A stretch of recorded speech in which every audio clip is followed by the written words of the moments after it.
জয়পুরহাটের পাঁচবিবি উপজেলা প্রেস ক্লাবের আয়োজনে বাৎসরিক দোয়া এবং ইফতার মাহফিল অনুষ্ঠিত হয়েছে। সোমবার বিকেলে উপজেলা প্রেস ক্লাবের নিজস্ব কার্যালয়ে আয়োজিত এই অনুষ্ঠানে প্রধান অতিথি ছিলেন নির্বাহী কর্মকর্তা সেলিম আহমেদ। বিস্তারিত দেখুন আব্দুল কালামের প্রতিবেদনে।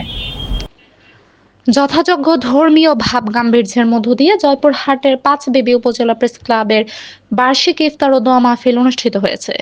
সোমবার বিকেলে বীর মুক্তিযোদ্ধা জহুরুল আলম তরফদার রুকুর বাড়ির মোড় এলাকা অবস্থিত প্রেস ক্লাবের নিজস্ব কার্যালয়ে এই আয়োজন করা হয়। অনুষ্ঠানে সার্বিক সহযোগিতায় ছিলেন প্রেস ক্লাবের সাধারণ সম্পাদক এস.এম. শামীম হোসেন। ইফতার মাহফিলে প্রধান অতিথি হিসেবে উপস্থিত ছিলেন পাঁচবিবির উপজেলা নির্বাহী কর্মকর্তা সেলিম আহমেদ।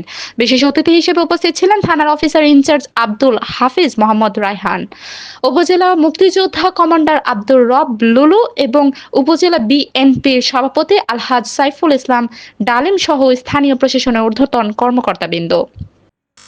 এছাড়াও জয়পুরহাট জেলা ও পাঁচবিবি উপজেলার বিভিন্ন সাংবাদিক সংগঠনের নেতৃবৃন্দ, ব্যবসায়ী এবং রাজনৈতিক অঙ্গনের বিশিষ্ট ব্যক্তিবর্গ এই আয়োজনে অংশ নেন। ইফতারের পূর্বে দেশ ও জাতির সমৃদ্ধি এবং কল্যাণ কামনায় বিশেষ মোনাজাত করা হয়।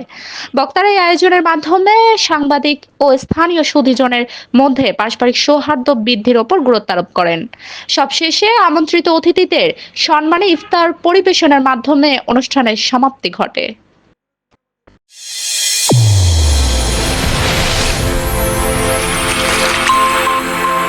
চ্যানেল A1 হৃদয়ের স্পন্দন।